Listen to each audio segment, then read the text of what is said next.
Isang maganda at mapagpalang umaga po sa inyong lahat, mga kababayan at mga mahal po naming taga-subaybay. Narito na naman po ang inyong lingkod, ang Just Vlog, para po patuloy na maghatid po sa inyo ng mga updates, ng mga pangyayari, lalong-lalo na po dito po kay Epifanio Labrador, ang kanyang buong pagkatao. At ngayon nga po ay ipapapanood po namin sa inyo yung ating nakalap na impormasyon. Ito'y hindi base lang sa mga narinig o kaya nabalitaan, kundi ito'y mismong mga pangyayari na ating kinalap at ngayon nga po ay ating ipapapanood sa inyo. So pagtiyagaan nyo po ang video ito at para malaman natin, katulad nung pinost po namin sa aming post kanina, na sino nga ba talaga si Epifanio Labrador? Ano yung kanyang buong pagkatao? Ano yung mga naging kaso niya? At kung taga saan ba talaga siya? Sa bidyong ito, mga kababayan at mga mahal po naming taga-subaybay, ay masasagot lahat yan. Kaya pagtiyagaan nyo pong panoorin ang bidyong ito. At una ay ating pinasasalamatan yung pinagkunan natin ng video na ito, si Sir Jojo de Guzman, Connect TV. Shout out po sa iyo, Idol. Maraming salamat po sa bidyong ito kasi napakalaking tulong po ito. Lalo na dun sa mga kababayan natin, mga taga-subaybay po natin na inaabangan po na talaga nila ang tungkol sa bagay na ito at tungkol kay Epifanio Labrador, sapagkat lalong-lalo na po sa panig po ng Iglesia ni Cristo, yung mga kaanib po sa Iglesia ni Cristo, mga kapatid po namin na nagmamahal at nagmamalasakit po sa amin pong mahal na tagapamahalang pangkalahatan. Kaya sa pagkakataong ito, mga kababayan at mga mahal po naming taga-subaybay, ay panonoorin natin, ano ba talaga? Sino ba talaga siya? Ano ba talaga siya? Ano yung mga dati niyang ginagawa? At kung papaano naging Epifanio Labrador itong taong ito.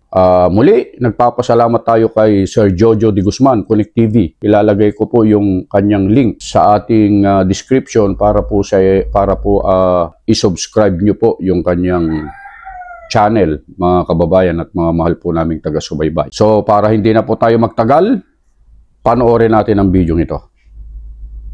Si Bobo. Tapos sabi niya, Bobong, inulit ba nung sinasabi niya, nakausap niya? Hindi, di ba? Ibig sabihin, hindi live. At saka, si Boy Quadra. Boy Quadra. At saka ang isa... Boy Quadra, sabi niya, dapat sumagot yung interview niya na, oo. Bakit wala? Hindi pa ninyo napansin yan? Idol niya to, sinungaling? Ito pa. Si Giovanni. Giovanni ano? Giovanni ano? Tingnan natin ano sagot. Kasi yung mga hikman niya... Wala. Ano sabi niya? Giovanni, sabi niya. Tapos sabi ni Bobong Epifanio Labrador, Giovanni ano? Wala siyang sagot. Tuloy lang. Ito po kasi yung para po sa inyong kaalaman, mga mahal po naming taga-subaybay at mga kapatid. Ito po yung time na mayroong umanong ini-interview si Epifanio Labrador sa kanyang programa. At yung palang kanyang interview ay recorded na, hindi talaga live. Okay? So parang niloloko lang po niya yung kanyang mga viewers na siya di umano ay naka-live. So ito ay nahuli ni Sir Jojo de Guzman, Connect TV, yung kanyang estilo na pinapaniwala lang niya yung mga viewers niya, yung mga subscriber niya, na meron siya kunong ini-interview, pero sa katotohanan ay wala po. So tuloy natin ang video. Ano sa kanyang sinasabi? Supremo, mga hitman niya, nakatira doon sa bahay niya. Pero malayo sa bahay niya kasi area niya dyan, 25 hectares yan. Ang laki ng area niya, 25 hectares. Tapos lahat yan, kada bawat corner yan, may mga security guard at saka may CCTV. Doon sa malapit sa Cuiba, sa harapan ng bahay niya, doon sa firing range niya, doon nakatira yung mga hitman niya, doon na tinatago. Pero ngayon, ang isa, si Bobong Tanasan, naging close-in bodyguard ni Mayor Istrao ng Hinubaan, Negros Occidental. Malapit lang din dyan sa lugar sa Basay. Okay. Malapit lang. So, putulin po na natin doon, mga kaibigan, mga kababayan, mga mahal po namin taga-subaybay. Tandaan nyo po itong yung mga lugar na binabanggit, katulad ng Basay, okay? Itong si Bobong Tanasan, sino ba ito? Para magkaroon kayo ng mga idea kung sino yung susubaybayan ninyo sa video ito. Okay? Para alam nyo yung pagkakasunod-sunod. Bibigyan namin kayo ng bibigyan namin kayo ng, kumbaga ay, ililink namin yung inyong pagkaunawa sa video na pinapanood po ninyo para maintindihan po ninyo at masundan po ninyo yung mga pangyayari. So, tuloy natin. Tapos yung fishing boat niya, nung hindi pa nananalo si... Fishing boat? May fishing boat ba si Kong Tebes? Parang si Digamo yan ah. Yung hindi pa presidente si Duterte, yung fishing boat niya, nagiging laboratory niya ng shabu. Okay. Ni Arne. Yun ang laboratory niya. Tapos yung mga tao na close-in bodyguard niya nung una, pinatumba niya si Anthony Loterio, si Ricky Escora, Alex Mayagma, si Pasito Lebron. Pinapatumba niya yun lahat kasi yun ang nakakaalam sa mga gawain niya. Kaya, ang pangalan bang Pacifico Lebron? Ba si Lebron James ba yan? Pinapapatay niya yun. Tapos pinalabas niya, yung nagpapatay daw, si Gobernador Digamo. Pero sa totoo lang, siya ang nagpapapatay. Kasi may mga bago siyang gunman ngayon, pinalabas siya galing kulungan, si Bobong Tanasan, at saka si Boy Quadra. Tapos si Juan, yung ginawa niya, pinapapatay niya na yung mga bodyguard niya, yung pamilya, sinusuportaran niya hanggang ngayon. Meron ba yun? Papatayin mo yung pamilya, tapos susuportahan mo yung... Ay, papatayin mo yung tata, susuportahan mo yung pamilya? Parang pinapalabas niya na mabuting tao siya. Sinusuportaran niya, at saka yung mga anak, binigyan niya ng scholarship, ganun. Tapos yung mga kinis niya sa Cebu, mga kinis din niya sa central niya ng Tubo.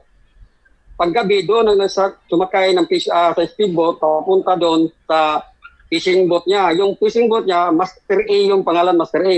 Okay. May kumpleto yun, may CCTV, may radar, aircon pa yun. Doon sila gumagawa ng shabu. Pero sa pagkakaalam ko ngayon... Nantok ka na ata, Labrador ah. Matulog ka muna. Oo. Nantok ka ata din. Nantok ka ba? Tumagay ka ba kagabi? Ba yan? Ang shabu, laboratory doon, inilipat sa bundok na maraming NPA. Doon, nililipat. Nantok siya oh. May ganyan ba? Nantok ka.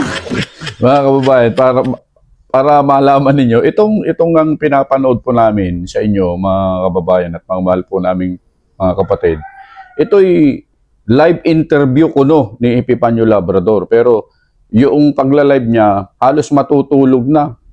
Parang ito po kasi ay parang ano lang to, palabas. Parang comics lang, comedy lang po ito. Yung interview niya na wala namang katotohanan. Ito'y yung tao po na naririnig yung nagsasalita doon sa side niya, recorded na po yun. Recorded na. Hindi po talaga live ito. Niloloko lang po niya yung mga viewers niya at saka mga subscriber niya. Tuloy natin para malaman ninyo na itong ginagawa niyang ito ay panloloko. Tuloy natin. Kulang ka sa tulog talaga eh. Tapos pero sa Kakha, Barangay Kakha, bundok na yun. May doon siya, may ang barangay kapitan doon. Tapos nasa loob ka ng bahay, naka-face mask ka? Ba yun? Tanggalin mo na yan, oy. Kakasabot niya. Doon siya yung helicopter niya doon, nagtutog doon yung helicopter niya. Sinong kapitan? Sabi niya, sinong kapitan? Tignan niyo kung may sagot. Doon, tumatanggap din ng pira sa kanya. Yung mga militar. Ama. Huwag na natin ituloy yan kasi tanga lang to. Alam nyo, walang ano. Sinong kapitan? Sabi niya, tapos hindi sinasagot. Ano yun? Nagloloko mo lang yung mga tao. Kunwari may ini-interview. Wala. Ako ang tunay na merong i-interviewin ngayon, ha? Pakinggan mo to. At siya po yung papasinungaling. Pero bago natin ito, panoorin muna natin itong isang balita kung saan nasangkot itong si Sir Bobong Tanasan. Nabanggit nga yung kanyang pangalan dito. Tingnan.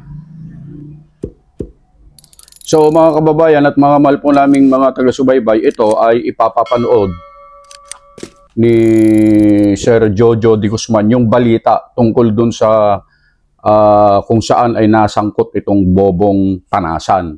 Para malaman nyo kung sino itong si Bobong Tanasan. Okay? At siya, yung i-interviewin live ni Sir Jojo de Guzman. Kaya subaybayan natin yung interview. Ito talagang interview, ito live talaga ito na interview. Pagpatuloy po natin na panoorin yung news. Nakakulong pala siya nung nangyari.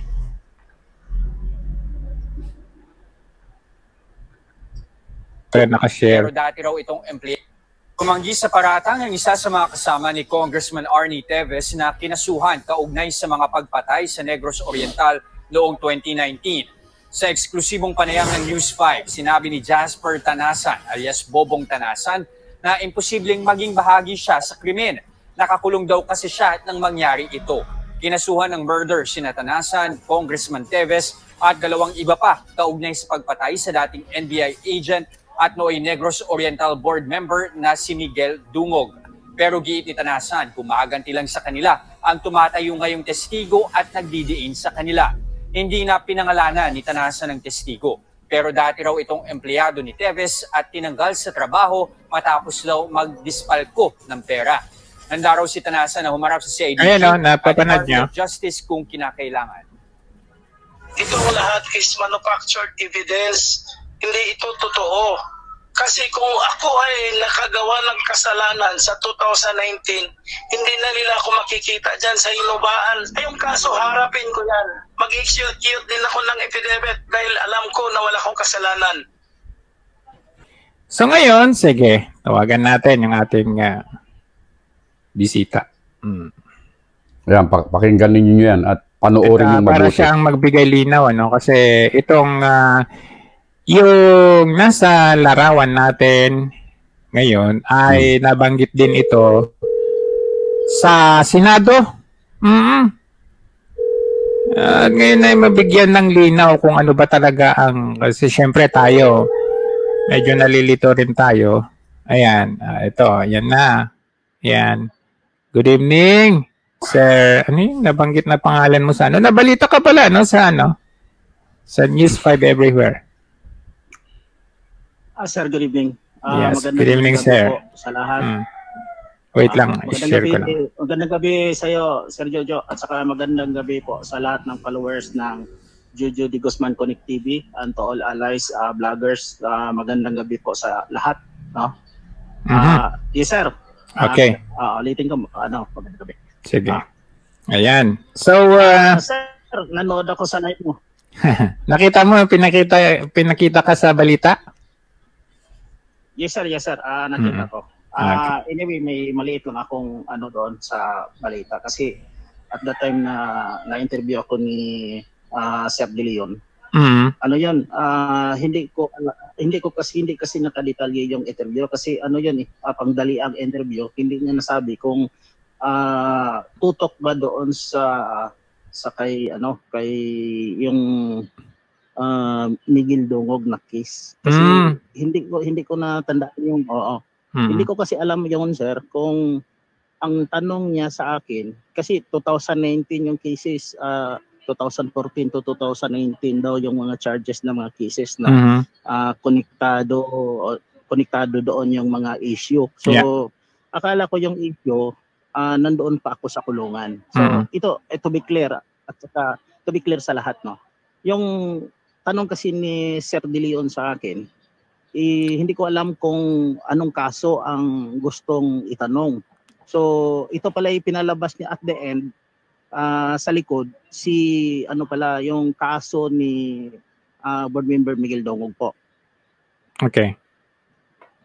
So akala mo yung yung ngayon lang, yung Kay Digamo. Kasi may akala ko sir, may ibang charges sila sa mga date kasi ang sabi doon 2014, 2008 tulad sa mga dinala nila ngayon sa Senado. Yung 2000 2012 to 2019 tulad sa dinala nila sa Senado. Kaya doon medyo yun ang naisip ko sir. Pero yung Miguel Dungog nasa labas na ako niyan. Nasa labas ka na. Okay. Yes sir, nasa inubaan ako. So, ganito kasi yan sir, no? Yung Miguel Dungog case, mga 2019, basta nasa inubaan ako sa mga pangyayari na yan. At saka yun, pilit nila, sa issue ngayon sir, nakita ko kasi doon sa Google, no? Hinubaan Negros Occidental, Opo sir, Hinubaan Negros Occidental. So, nasa labas na ako niyan. At saka doon ako mismo nagtrabaho sa Hinubaan Negros Occidental sa mga panahon na yan. Yeah. Hello sir. Sige, go ahead lang. Opo sir. So, ganito yan sir. Sa mga panahon na yon, ito kasi nakita ko sa Google, nag-search ako sa Google. Nakita ko na nalagay yung issue at saka yung pangalan ko doon sa bagong investigasyon ng Criminal Investigation and Detection Group ng CIDG. Okay. So, nakita ko at saka ako din nagtaka bakit nandoon at nasali ang pangalan ko. Pero, hindi naman masyado ako nagtaka kasi alam ko na ito si Epifanio Labrador kasi before election, ginawa nilang propaganda, political propaganda, yung political demolition. Yung mga sinasabi ni Pastor Loping na may mga demolition silang ginagawa na mga mediaman at saka yung mga vloggers. Sir. So, pinalabas yan ni Epifanio Labrador, yung pinalabas mo kanina na interview niya, before pa yon election.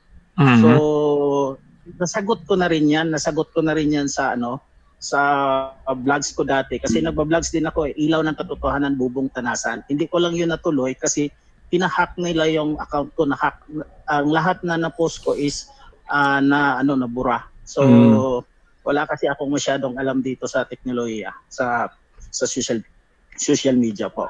Okay. So ang nangyari sir, ito kasi kilala ko tong taong sinasabi niyo, yung na-post mo kanina. Kilala ko yan. Si Epifanio Labrador. Si Hobro. Sige, ikaw na yung maglatag. Sige.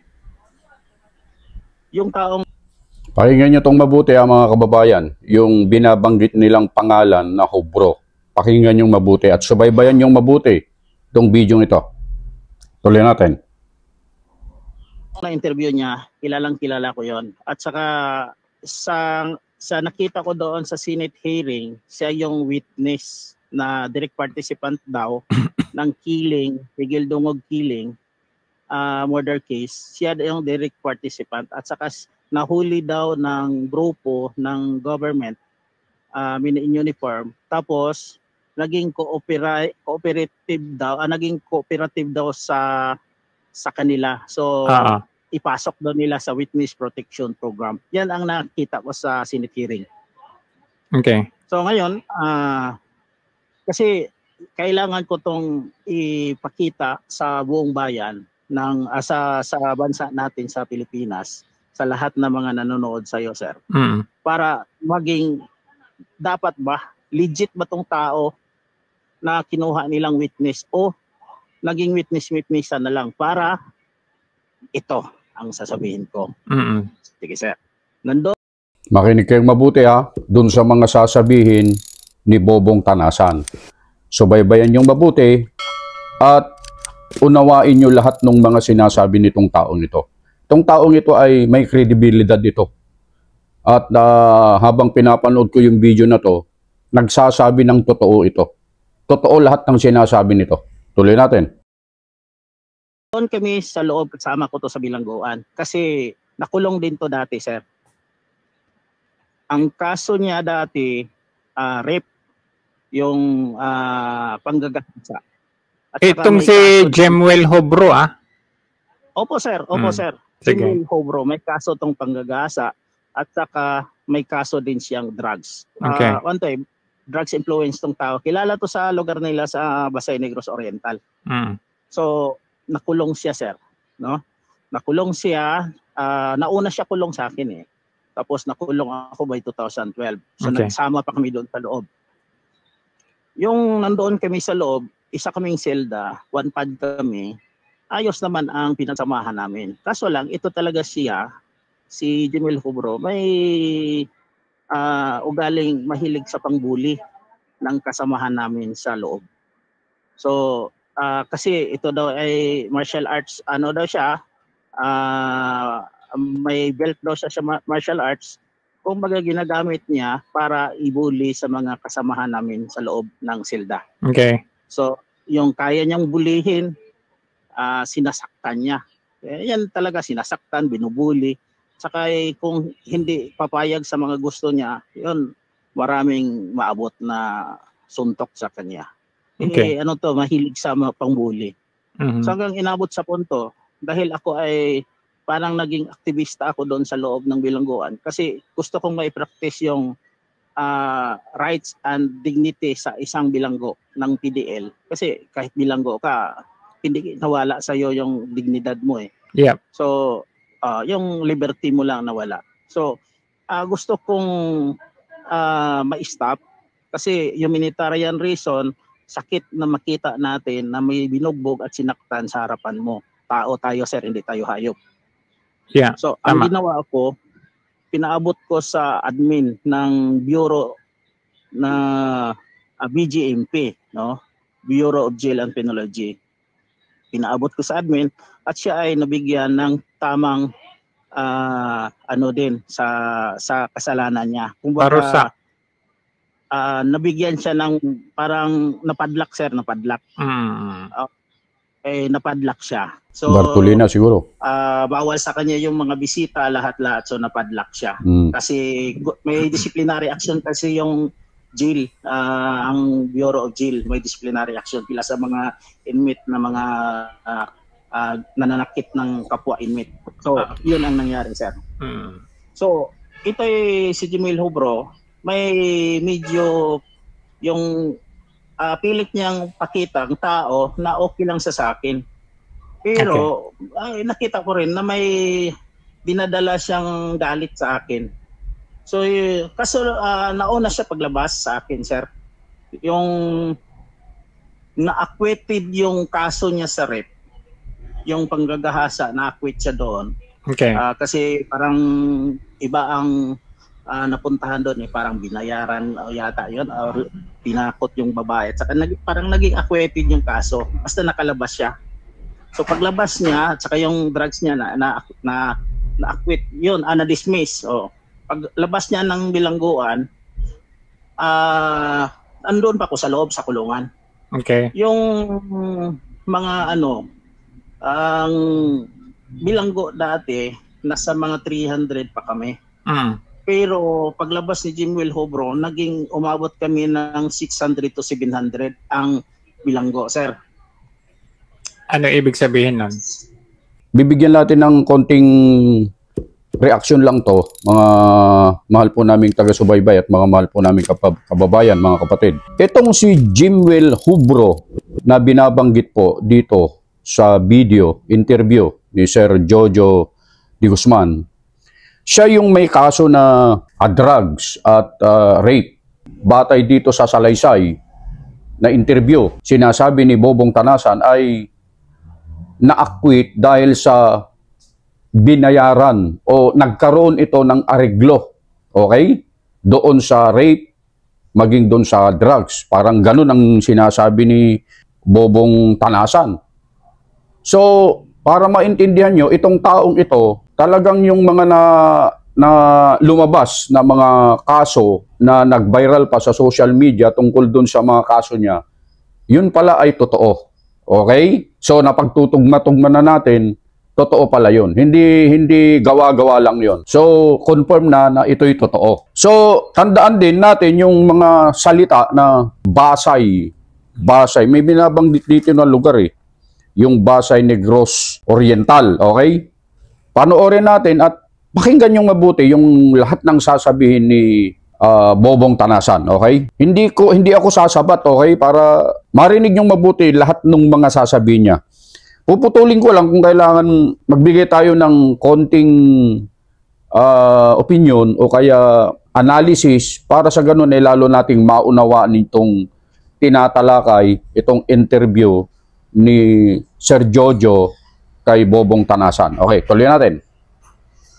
Ang ibig sabihin ganito, ang lahat, kasi huli ko na nalaman to eh, yung nag-search nag-greyhound ang PDEA doon sa Bayon District Jail. Doon ko na nalaman na siya pala ay naging asset ng PDEA kasi nagbunet, nagsuot ng bunet yung mask na covered.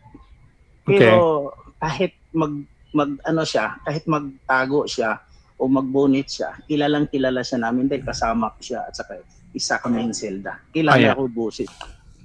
Ito pala mga kababayan, mga mahal po naming mga kapatid, noong nakalabas, batay doon sa salaysay ni Bobong Tanasan, nung nakalabas itong si Jimwell Hubro, tandaan niyo yung pangalan ay lalong dumami yung mga nabilanggo, nakulong doon sa selda na pinanggalingan niya. Ito yung ipinapaliwanag ngayon ni Bobong Tanasan kung bakit dumami ng bigla. Ang nangyari, batay sa salaysay ni Bobong Tanasan, ipinagkanulo lahat ni Jimwell Hubro, lahat ng mga nasa lugar niya, lahat ng mga kababayan niya na kung saan doon siya nakatira. Okay? Ipinagkanulo niya lahat yon. Tuloy natin. Kilala ko lahat talaga siya. So, doon sumama siya sa search. Siya yung parang ginawang frontline doon ng mga taga-PDEA. So, yung nangyari, balikan natin yung mga nakulong. Ito pala bakit maraming nakulong na galing sa Basay Negros Oriental po. Okay. Kasi ang lahat ng mga kaibigan, mga kaanak niya ang iba, at saka yung iba pang mga inosenteng mga bagong usbong na mga yung mga teenagers, yung at least legal age na sera. Sinumbong niya pala sa PDEA, binagsak niya sa PDEA, linaglag niya. Okay. So kaya doon ang dami ng taga Basay Negros Oriental sa loob ng bilangguan sa Bayon District Jail. Parang nag-reunion ang mga taga Basay doon, sir. So from 300 naging 700. Yes, sir. Mga ganon. 600 to 700. Basta hindi kami lumampas ng 700. Dami. Hindi kami lumampas. Basta para nandyan lang pumapalo, sir, sa 700. 600. 600 to 700. Hindi ko lang matandaan kasi wala naman ako record. Basta nakita ko na parang naging sardinas kami sa loob. Okay. Sa yung mga tapos yung pag-count yung sa mga bilangan, siyempre makita mo talaga ang dami na namin. So ang nangyari, sir, ganito. Okay, so inilaglag ni Jimwell Hubro lahat ng mga yung sinasabi niya na nakasama doon sa bilangguan na 600 to 700 na katao. Okay? So napakarami nun. Dumami sila ng ganun dahil lahat ng yon inilaglag lahat ni Jimwell Hubro. Mga taga doon sa lugar na kung saan siya nakatira. Okay?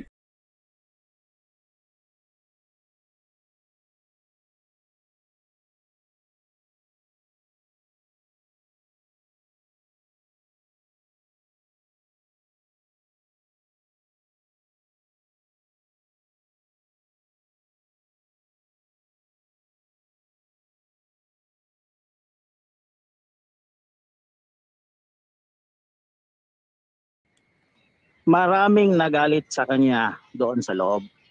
At saka maraming nagsasabi na nagpaabot sa kanilang yung ano nila, yung galit nila na kung makalabas lang sila, gagantihan nila to si Hobro, si Jimwell Hobro. Okay. So ganito yan ang sitwasyon, sir. Paglabas ko, wala na akong koneksyon, putol na kaagad. So yung sabi ko doon pa ako sa loob, wala na akong koneksyon sa mga TVCs, no. So paglabas ko is direkta ako ng Hinubaan, Negros Occidental. Kasi ano yun urgent na gusto ng mayor doon sa Hinubaan na doon ako magsimula kasama ang pamilya ko para straight kami. Walang ibang koneksyon. Kumbaga lahat ng Negros pinutol na namin. Okay. So doon na kami sa Hinubaan. Magbabagong buhay. Mga 2020 or mga ganon, 2020, hindi ko lang matandaan, mga 2022, nabalitaan ko sa social media na may binaril na ito siya si Wendy Hobro. Binaril sa saan ba yun? Parang Malabugas. Ano yung pangalan po? Wendy? Jimwell Hobro. So si Jimwell na ito binaril noong 2020. Hindi ko lang matandaan, sir, kung ganyan ang mga 2020 yun. Basta, kasi mas priority sa akin yung mga obligasyon ko sa pamilya. Basta mga ganyan, sir, nakita ko lang sa social media. Okay. Hindi ko lang matandaan kung kailan siya nabaril, ha. So nabaril siya, no, sa social media, nakita ko. So tapos yun lang, nawala. Wala na akong pakialam kung bakit ganon. So busy ako na sa trabaho kasi traffic enforcer. So busy kami lahat sa mga trabaho. So wala na akong balita kung ano siya. Pag yung malapit na sa election, ngayon lang bago, lumabas siya through Epifanio Labrador. Okay. Paglabas niya through Epifanio Labrador, yung pinakita mo kanina, doon na sabi niya na si Tibix daw may gunman. Tapos pinalabas ng kulungan, Bubong Tanasan, ganito. Nabanggit niya ang pangalan ko doon sa kay Epifanio Labrador. So doon medyo kasi ano lang yun parang hindi ka paniwalaan yung kilala mo naman anong credibilidad ni Epifanio Labrador. Pang comics lang yung pagka-vloggers niya. Kumbaga comedy lang yun. Hindi naman, parang wala ba. So kumbaga sa akin, ang maniwala dito comics din, comedy din. Mga kababayan, putulin ko lang sa bandaron. Kung napakinggan yung mabuti at napanood yung mabuti, yung Jimwell Hobro na binabanggit ni Bobong Tanasan, yun yung lumabas through Epifanio Labrador. Okay? At batay doon sa sinasabi nitong Bobong Tanasan, totoo ito, totoo. Talagang totoo ito kasi yun napapanood natin yung pagbablog niya, comics lang, palabas lang. So sabi nga ni Bobong Tanasan, lahat ng mga maniniwala sa kanya ron, comics din. Ibig sabihin, lahat ng subscriber niya, comics din. Ibig sabihin, hindi totoo ang pinagsasabi ni Epifanio Labrador doon sa mga vlogs niya. Ang lahat ng mga nandun ay pawang paninira lang. Gawa-gawa lang lahat yon. Comics nga Okay? Istorya lang yon. Okay? Pakinggan pa nating mabuti. At i-share nyo ito mga kapatid para malaman po ng lahat ng mga kapatid po natin, mga kababayan. Yung mga nanonood po sa amin na subscriber po ni Epifanio Labrador, mga kababayan, pakinggan nyo mabuti ito. Yung idol nyo, eto siya. Okay? Tuloy natin. So, yun, parang wala lang sa akin. So, ginawa ko ang aksyon, pero gumawa din ako ng aksyon. Kaya doon nahuli ko si Epifanio Labrador na magpabayad pala. Paano? Ano daw? Ano, sir? Paano mo po nahuli na bayaran si Labrador? Ito, dito sa puntong ito, sabi ni Bobong Tanasan, ang style ni Epifanio Labrador ay nagpapabayad.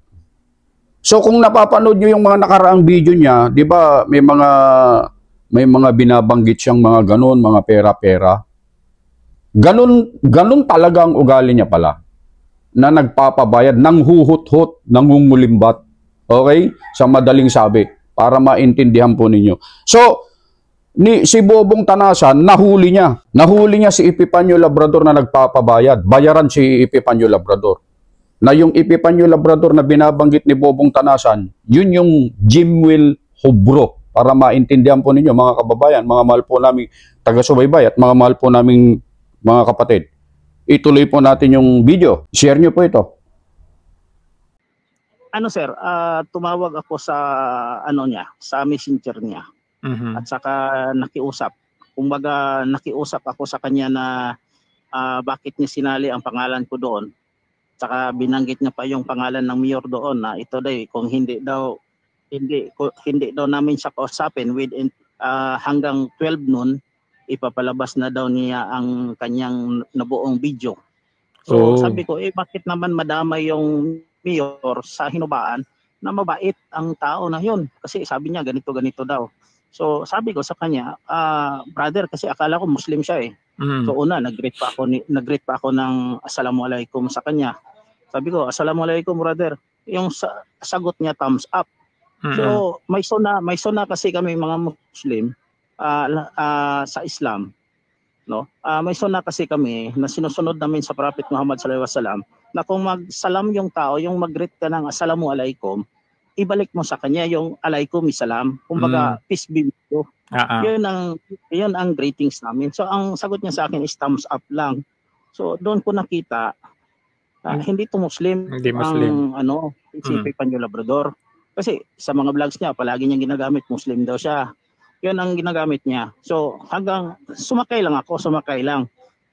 May kasama akong government law enforcement din sa gilid ko. Sabi niya, sige, hulihin natin to para ma-entrap natin. So, yun ang advice ng kaibigan ko na Colonel. Sabi niya, ikausapin mo para mahuli natin to. Pwede natin to mapa-entrap sa cybercrime. Okay. So, extortion yung sir, ang lumabas. Extortion, yes, tama. Yes, sir. Gusto siyang humingi ng 20,000. Kaya ibibili daw niya ng kamera. Mga kababayan, nakita nyo kung paano nangungulimbat, nanghuhutot si Epifanio Labrador, nagpapabayad, humihingi daw ng 20,000. Saan niya daw gagamitin? Pambili daw niya ng camera. So, itong taong ito talagang ugali na niya. Noon pa, mga kababayan. Ituloy natin itong video at panoorin yung mabuti, mga kapatid, mga kababayan. So, lahat, yes sir. Tapos sabi niya doon, kaya niyang baliktarin ang issue. Basta yun ang pinagsunduan namin.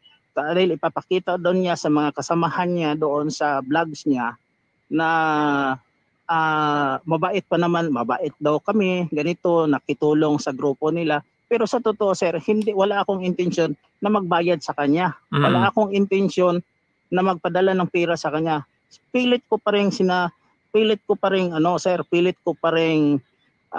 nakipag-usap sa kanya hanggang binigyan niya ako ng GCash. Nakapangalan kay Bernardi Dumdum. Ano yung pangalan? Bernardi Dumdum. Bernardi. Sige, wait lang. Bernardi Dumdum. Okay. Bernardi Dumdum. Dong. Ganda naman pala ng pangalan. Dumdum. Ay, Dumdum. Bernardi Dumdum. D-O-M? Yes, sir. D-O-M? Bernardi Dumdum. Yes, sir. D-O-M. Dumdum. Tapos Bernardi or Bernabe? Bernardi. Ayan.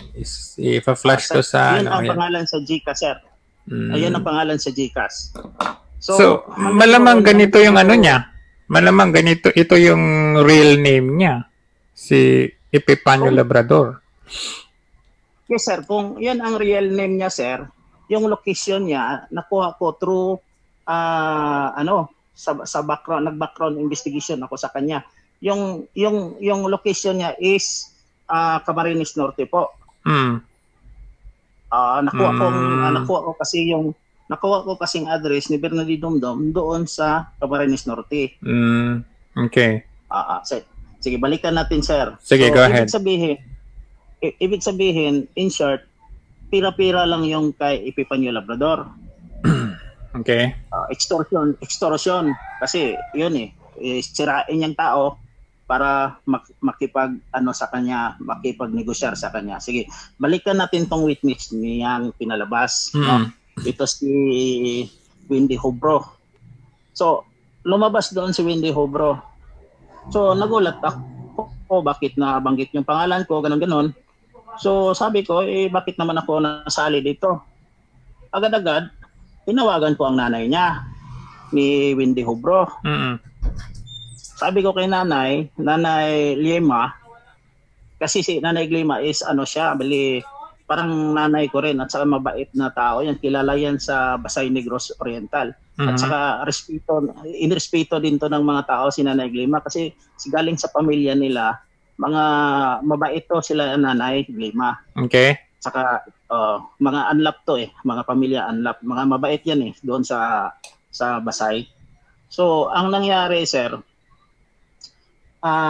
ito si Hobro, ang sabi ni Nanay Glema, siya sa dialect namin sa Cebuano, sir, bubong, ganito ang sabi niya, bubong, ina nga bata, waay na namon ginatagad kay traidor gidna katama. So ibig sabihin, sir, yung si Wendy Hobro daw, ang anak niya, hindi na nila daw pinapansin yan sa pamilya nila kasi traidor daw yun. Naka-record yan, sir, at saka naka-screenshot ako sa lahat ng conversation namin ni Nanay Glema. Oh, okay. So, at saka kahit daw sila, ginagawan sila ng katraidoran. Kasi ang kausap ko doon dalawa, si Nanay Glema at si Nanay Sitan, yung tiyahin at kapatid ng mama niya, si Nanay Sitan. Okay. So, sila mismo, yung nanay niya mismo, parang kinakilala na siyang black sheep sa pamilya. Parang hindi na siya hindi na siya katanggap-tanggap ng pamilya nila dahil sila mismo ay biktima sa katraidoran ng anak nila. Okay.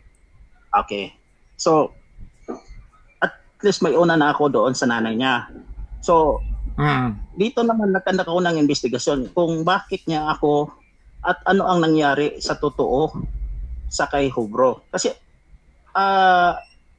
bakit binaril siya? Ganito bakit binaril siya at bakit galing siya sa akin, di niya kaagad ang pangalan ko. So, pala, sir, nagkandak ako ng investigation.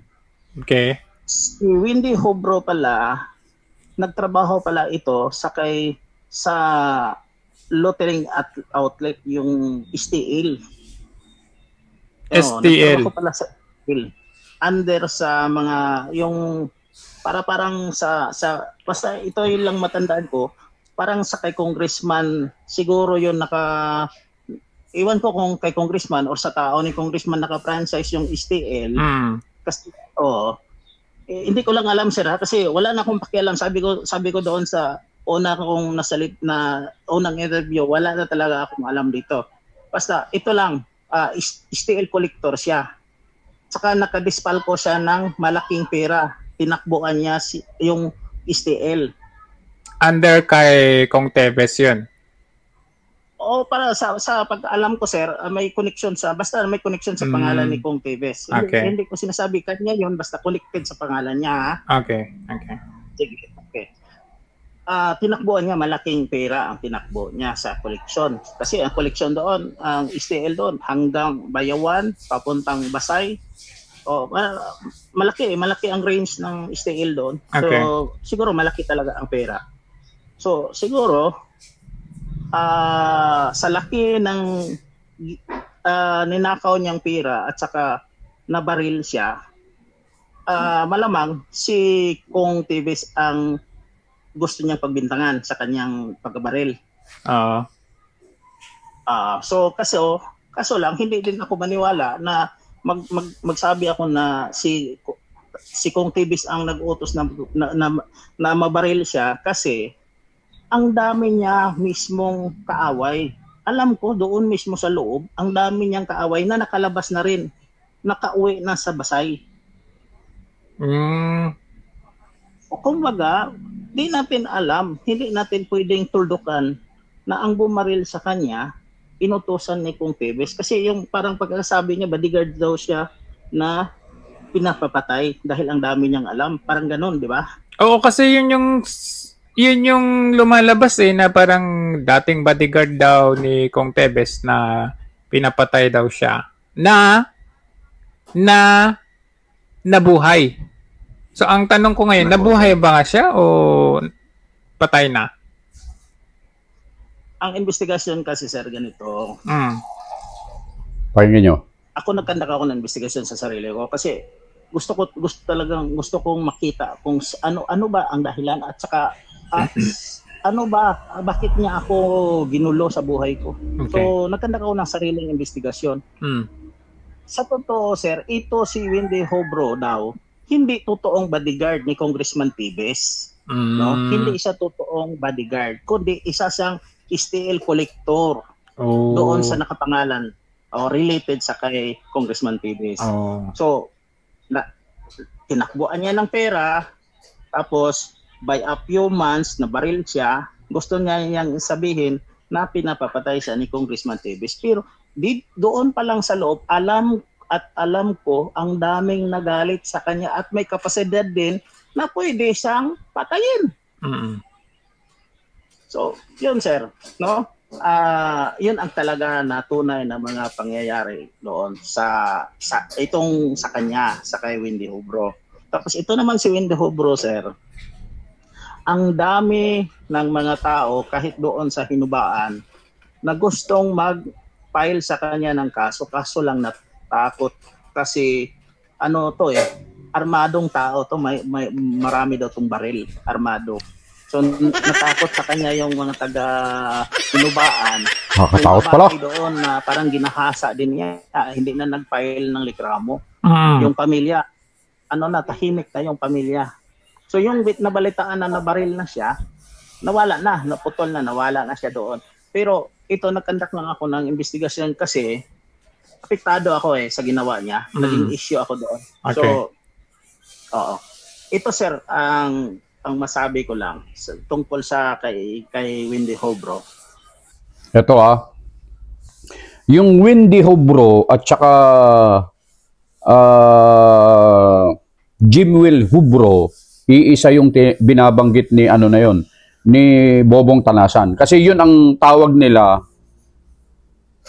kay Jimwell Hobro doon sa loob ng kulungan, yung Wendy Hobro. Yun ang tawag nila sa kanya.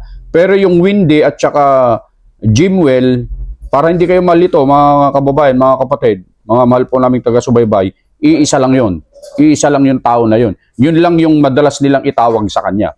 Okay? Na yung si Jimwell Hobro, yun yung lumabas through Epifanio Labrador. So, sana naiintindihan ninyo yung paliwanag salaysay nitong si Bobong Tanasan sa kanyang live interview kay Sir Jojo de Guzman.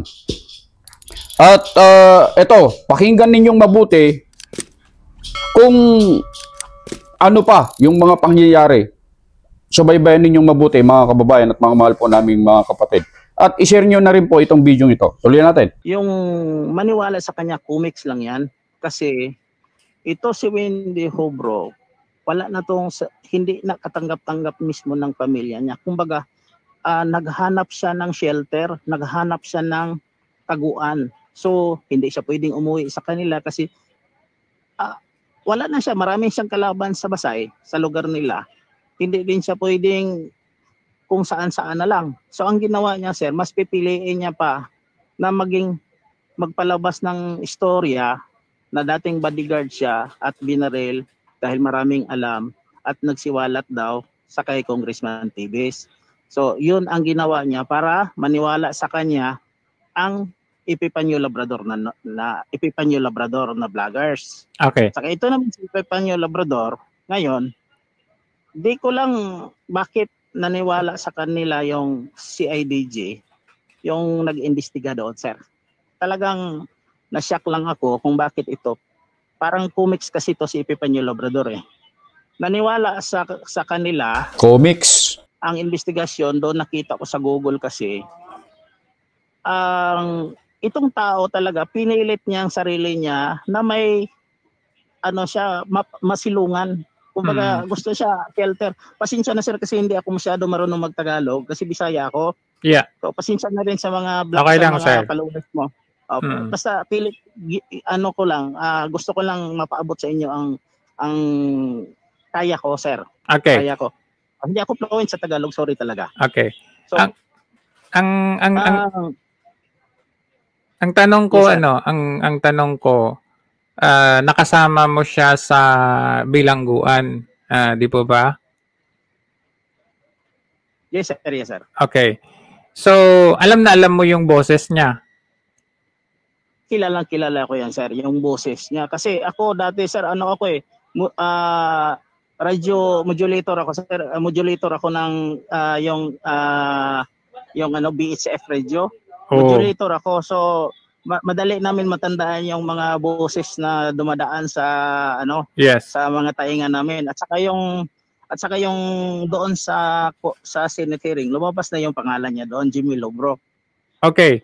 So yung yung nagsasalita na kanina na pinarinig ko doon kay Labrador, boses ni Jemuel Hobro yon.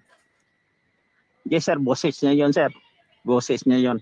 So, does that mean po na buhay pa siya? Or talagang totoong na buhay siya? Ganon? Yung nakita ko sa social media, sir, hindi siya namatay. Yung pagbaril sa kanya, hindi siya namatay. Kasi na-post yun sa FB, na-post sa Facebook. Alam mo naman yung social media, kahit saan ka, pwede mo makita. Yeah. Okay. Saka yun, ang pinalabas ngayon ng CIDG, yung Criminal Investigation Group na humawak sa kaso, na naging cooperative daw sa kanila yung nahuli nila. Pero maniwala ka sir na nahuli kasi Epifanio Labrador lumabas na siya mismo sa lumabas na siya mismo sa vlogs. Maniwala ka ba daw na nahuli? So voluntary na lumapit para hulihin niyo ako, or voluntary na gawin niyo akong star witness kasi alam ko naman yung laro nitong ni Wendy Hobro. Gusto niyang malagay sa star witness para kumbaga maluwag yung buhay niya kasi doon sa kanila, sa bahay nila o sa lugar nila mismo sa Basay, hindi siya katanggap-tanggap doon dahil sa mga kalukuhang ginawa niya doon. So gusto siya humanap ng shelter.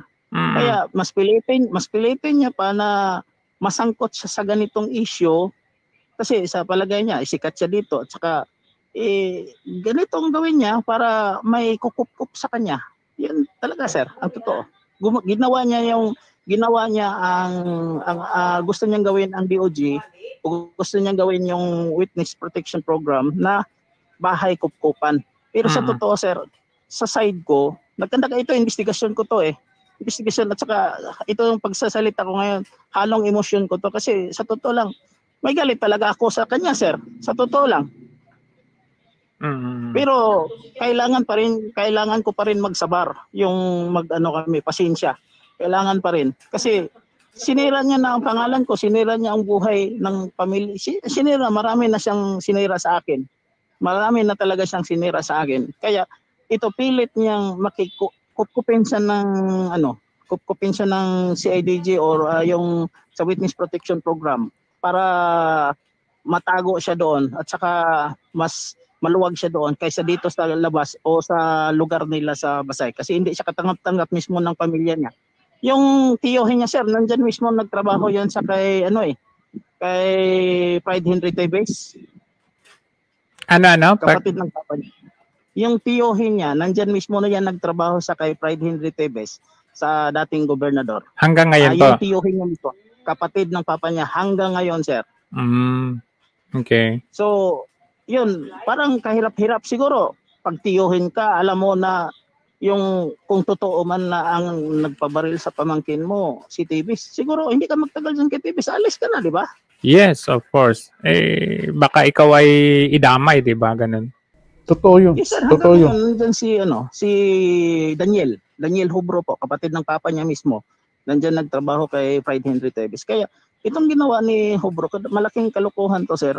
So ito, pasalamat din ako na binigyan mo ako ng pagkakataon na mapag-usapan natin to, si Hubro. Okay. Mga kapatid, mga kababayan, mga mahal po naming taga-subaybay, yung taong ito, si Bobong Tanasan, ano to? Totoo ito. Totoo sa kanyang sinasabi. Mararamdaman mo yon sa kanyang pagsasalita. Talagang napakalaking dilubyo ang ibinigay ng taong ito, si Epifanio Labrador, na siya nga si Jimwell Hubro, sa kanyang buhay. Isipin mo na nagdadana siya ng ganong panggigipit dahil doon sa paninira lang sa mali na ipinunla, itinanim ni Epifanio Labrador sa mga tao at sa mga otoridad tungkol kay Bobong Tanasan. Kaya mararamdaman mo yung sinasabi ni Bobong Tanasan, totoo. Kahit kayo mga kababayan at mga mahal po naming taga-subaybay, mga kapatid, habang nanonood kayo at pinanonood nyo yung sinasabi niya, mararamdaman mo mararamdaman mong totoo lahat ng kanyang sinasabi. Kaya nagpapasalamat at nabigyan siya ng pagkakataon na maihayag niya yung kanyang panig. Tuloy pa natin at subaybayan pa ninyong mabuti, mga kababayan at mga mahal po naming mga kapatid. Kung hindi nyo pa na-i-share ito, pakishare naman, at kung kayo po ay hindi pa po namin subscriber, para ma-update po kayo, pa-subscribe na din po sa ating channel. Tuloy po natin. Okay. Ganit, sir lumabas siya, no? Lumabas siya. So ngayon, marami na kasing pumupunta doon sa amin sa Hinubaan. Marami itong umaligid-aligid na doon sa lugar namin. Saka isa doon sa kaibigan ko, nagtimbre, nasabi, hinanap daw ako, kaso kung hindi daw ako makuha sa planted, itumba na lang. Kaninong grupo? Kaninong grupo po yung Sabi pa ng kaibigan ko, men in uniform daw. So, parang may gusto silang ipapalabas ditong whitewash. So, Adi parang parang almost the same doon nga sa sinasabi ni Kong Tebes, di po ba? Sabi niya ang original plan daw pala kay Kong Tebes ay plantingan siya ng kung ano-anong bomba at kung papalabas na laban at ganun din itutumba din. Parang ganoon, sir, parang ganoon. Basta sa side ko is kasi sa sarili ko na kumbaga direkta, kasi hindi naman tayo ipinanganak kahapon. Hindi tayo ipinanganak kahapon. Sabi ko, may whitewash to. Kumbaga, maitumba nila ako, tapos na ang kaso ni Board Member Miguel Dungog. So, kumbaga, pugi na sila kasi natapos na. Kumbaga, konfirmado na involved ako doon. Naku, sir, yung buhay ko talaga, ito isasabihin ko, hindi ako natatakot mamatay. Kasi bawat isa sa atin may kadar tayo, may destiny. Pero, isa lang ang gusto ko, kung mamamatay man ako, yung sa tama. At saka yung kung halimbawa man na gawin nila yan sa akin, ito ay sasabihin ko na lang sa mga inutosan nila na tao. Kung sa kanila gawin yon, na wala kang kasalanan tapos patayin ka, ano kaya ang maramdaman ng kaanak nila, mga anak nila? Yon ang itatanong ko sa kanila. Kaya ako, sir, mismo, doon ako sa Hinubaan, sir. Okay. Ilang beses ako pinadalhan doon ng gunman. Ito, bago mo ituloy, ito, meron din kasing ibang tao, informante na nagsabi sa akin, which tugma dito sa sinasabi mo ngayon. Basahin ko muna. Pakinggan nyo to, kasi habang nag-i-interview si Sir Jojo kay Bobong Tanasan, kasi live interview makikita niya doon yung mga nagko-comment, okay? may nag-comment doon at ito nga, babasahin ni Sir Jojo, pakinggan yung mabuti kung ano yung comment ng taong ito. Para malaman natin kung yung sinasabi ni Bobong Tanasan, totoo o hindi. Pakinggan natin.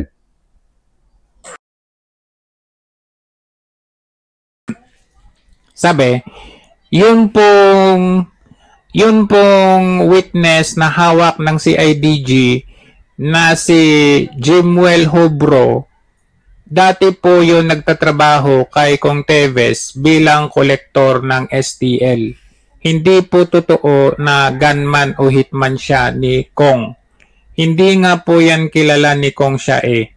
Tumigil siya sa pagiging kolektor simula nung binaril siya sa Bayawan dahil madami po yan kaaway.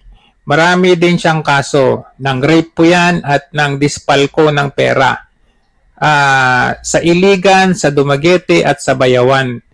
May mga pending case yan siya. Akala niya po si Kong Teves ang nagpabaril sa kanya na hindi naman totoo. CIDG po may hawak sa kanya. Pati pamilya niya kinuha ng mga CIDG sa Basay, Negros Oriental para i-safety kuno. Kasi nungalingan lahat ng sinasabi niya at nung araw na ni-raid ang bahay ni Kong, kasama po siya doon ng mga CIDG. Pinasuot din siya ng army uniform at yung mga nagtatrabaho sa farm ni Teves, pinagbubugbog niya po. Kasama yon si IDG, yung mga manok na alaga nila, pinagkakatay at pinagluto sa kanila, tapos kinuha pa ang mga cellphone at pera ng mga trabahante. Tugma doon sa sinasabi mo, sir. Tama naman lahat, sir, ang mga tali ko at saka imbestiga ko, sir. Kasi hindi pa na-read yun ang kay Teves. Wala pang read yung kay Teves. Talagang ganyan ang gagawin niya, sir. Kasi magnanakaw yun eh. At saka marami talagang atraso. Yan, totoo naman yan lahat. At saka gusto siyang gawing sir, yung gobyerno natin ngayon, gusto niyang gawing tahanan, kumbaga shelter. Gusto niyang magpakup-kup. Kasi wala na siyang lugar doon sa amin, wala siyang lugar sa Pasay, wala na siyang lugar sa Bayawan, wala na siyang lugar kung saan. Kasi kilala na siya eh. Ganyan siya. So, ang gawin niya, doon lumapit ako, ay killer ako. Mamamatay tao ako, kasama ko si Pedro, si Juan. Ay, sabihin mo ako kasi ikakanta ko to sila. Yan, para lang maligtas, makatulog siya ng mahimbing.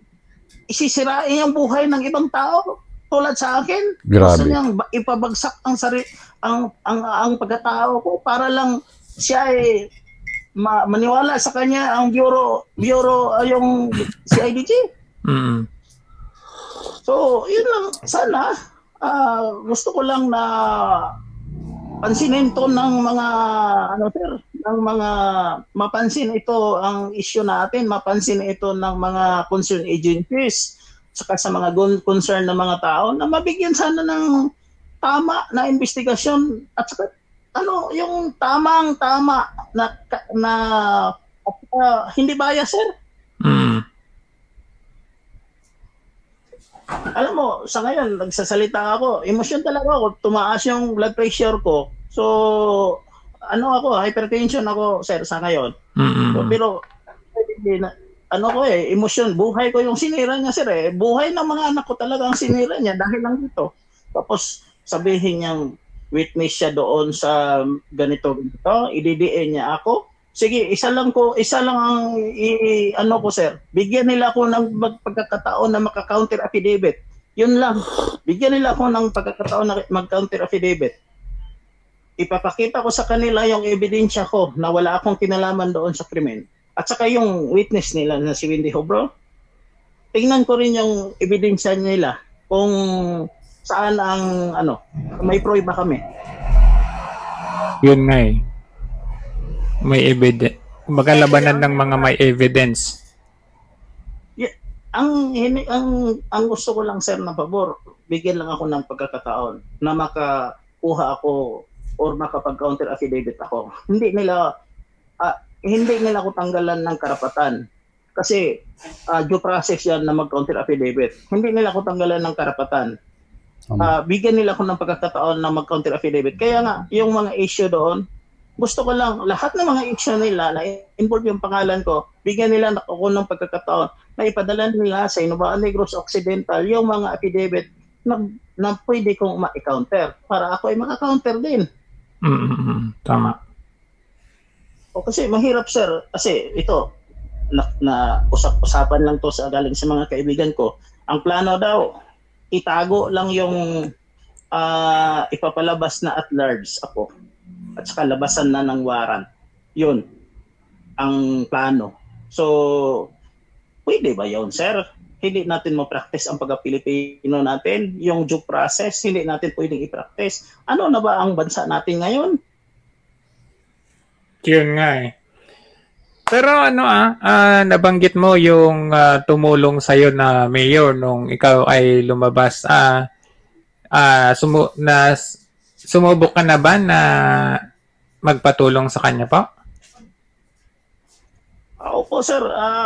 Walang problema yung tulong namin, sir. Yung tulong. Walang problema yung tulong. Sa amin lang, sasagutin lang namin yung mga bato nila ang issue sa amin. Mag-counter affidavit kami dahil marami akong witness, marami akong ebidensya na sa mga oras na yon wala na ako sa Bayawan Negros Oriental. Wala na ako sa Oriental, nasa Occidental na ako sa mga pangyayari na issue nila sa akin.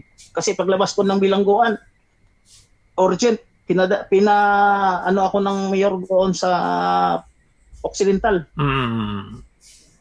Kasi sigurado yan eh, ang gagawin nila dyan, gagawa na yan sila ng kaso laban sa inyo. So, lalabas, parang yung ginawa nga nila kay Bantag na nakasuhan. So, sa tingin mo ba pag nangyari na yan, doon mo na maipipresent lahat ng mga evidence na hawak mo? Naku, sir, sana bigyan nila ako ng pagkakataon na dumaan kami sa tamang proseso. Hindi na kulong ka muna, gawin ka muna ng kriminal tapos kaya doon nga ka sumagot at saka makulong ka ng ilang panahon, doon ka naman ma-dismiss, doon ka naman ma-acquitted. Tama. Yan, sir. Oo, napagdaanan mo na yun, di ba po? Naku, 7 years kang nakulong, wala kang kasalanan, acquitted ka. Grabe. Tama. Kaya, hindi ko to, isa lang ang hinihingin ko, lalo na sa mga concerned agencies at saka sa mga concerned na mga tao na kataas-taasan sa bansa natin. Bigyan nila ng panahon na makita to. Bigyan nila ng panahon na kailangan i-repair tong justice system natin at saka yung lalo na sa mga investigador na maniwala lang sa turo-turo. Tama. Kaya nga eh. Yan yung problema. But anyway, I think nabanggit ko na sa'yo yung about nga dyan. Meron tayong pinag-usapan dyan na kung sakali meron tayong pwedeng tao na mailapit ito. At nabanggit ko yan sa'yo, no? Na isama kayo doon sa mga sir, ano. yes, sir. So, let's be positive na lang kung ano. Kasi tila bagang lumalabas kasi ngayon, sama-sama sila eh. And in fact, even the mayor na tumulong sa'yo, parang feeling ko, kumbaga mag-isa na lang niya eh. Parang mahirap kalaban yung mga kalaban ngayon. Kasi biruin mo, including the president, ang hirap nun. Yes, sir. Pero ito lang gusto ko, sir. Sana hindi pa ito maabot sa akin. Kasi doon pa lang, una pa lang, hindi pa ito lumabas ang issue. Sa totoo lang, sir, bayad na ako, sir eh. Bayad na ako. Bayad na ako talaga. Binayaran na nila ang buhay ko. Alam ko yun, sir, bayad na ako. Gusto nila talaga akong patayin.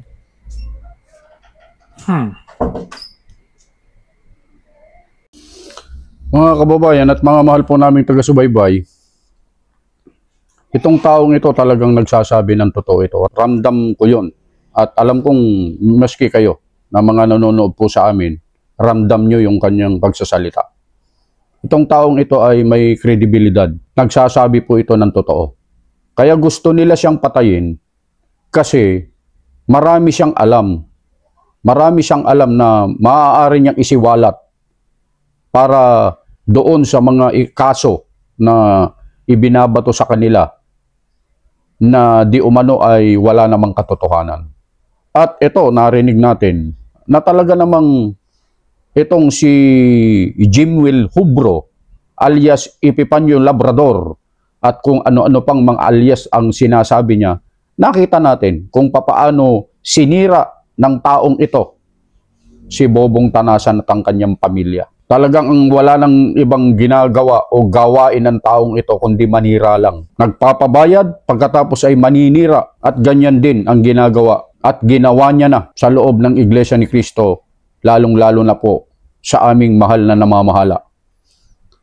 Kung itutuloy pa po natin yung panonood sa bidyong ito, pero ikakat muna natin ngayon dito sapagkat itong mga susunod ay wala naman na pong kaugnayan kay Epipanyo Labrador, pero makikita nyo yung salaysay niya kung paano sa mga susunod pang mga pangyayari, isasalaysay niya lahat. Kasi nakasama ng taong ito si Jimwell Hubro sa loob ng kulungan. Kaya abisado niya ang galawan ni Jimwell Hubro alias Epipanyo Labrador. Mga kababayan at mga mahal po naming mga taga-subaybay, hindi na namin kailangan paliwanagan pa. Hindi na namin kailangang laliman pa yung pagbibigay ng opinyon o kaya analysis sa bagay na ito sapagkat napakaliwanag na po, napakaliwanag. Napanood nyo po yung interview, narinig nyo yung mga sinabi tungkol dito kay Epipanyo Labrador na ang tunay na pangalan ay Jimwell Hubro at mayroon pang isang pangalan kanina at yan po ay malalaman po natin sa mga susunod na mga pagkakataon. Mga kababayan, antabayanan nyo pa po kami at subaybayan pa po ninyo kami sa mga susunod pa po na mga videos na i-upload natin patungkol dito kay Epipanyo Labrador. Bago tayo magtapos mga kapatid, mga kababayan, mga mahal po naming taga-subaybay, ay binabati ko po lahat ng mga patuloy na sumusubaybay po sa amin sa ating programa. Magandang araw po sa inyong lahat sa Luzon, Visayas at saka sa Mindanao at maging sa mga kababayan natin at mga kapatid na nasa iba't ibang bansa. Sa mga susunod na pagkakataon po ay sisikapin po namin na mabati po kayo at ang inyong mga pangalan po. Dahil napakahaba na po kasi nitong video, lalo pa po tayong hahaba. Kaya shout out na lang po sa inyong lahat. Pasensya na po kayo. At yun nga, patuloy nyo po kaming pagtiyagaan na subaybayan. Sa mga hindi pa po namin subscriber dyan, paki-click nyo po, paki-like and subscribe po sa ating channel at paki-click na rin yung ating notification bell para at ilagay nyo all para lahat ng videos na i-upload natin ay mabibigyan po kayo ng notification, magno-notify po sa inyo at nang sa ganun ay mapanood nyo po ang lahat ng ito. Maraming salamat po.